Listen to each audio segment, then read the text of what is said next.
Medical marijuana is now legal in 20 states and the District of Columbia. And even if you have a doctor's prescription, that weed can still get pretty pricey. But now D.C. is weighing a proposal to allow some patients to get a price break. Athena Jones has more for you.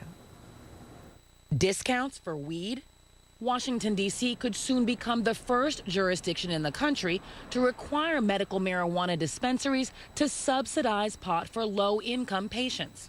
Doctors realize that this is medication that can work for patients, and those patients need to be able to obtain it whether they're rich or poor. Under the proposed rule, dispensaries would have to set aside 2% of their annual gross revenue to provide discounts of at least 20% to patients who earn less than double the federal poverty level. Dispensaries that don't comply would face a fine of $2,000 per offense and risk losing their license to operate for multiple offenses.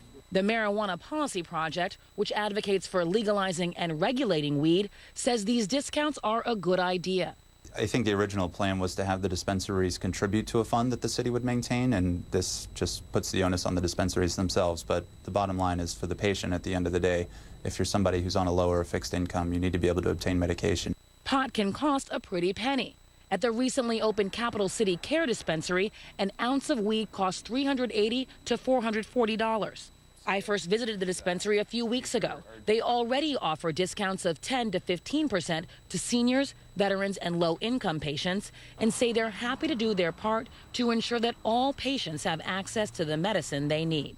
Metropolitan Wellness Center in Southeast Washington also offers some discounts, but says the proposed rule isn't the best approach.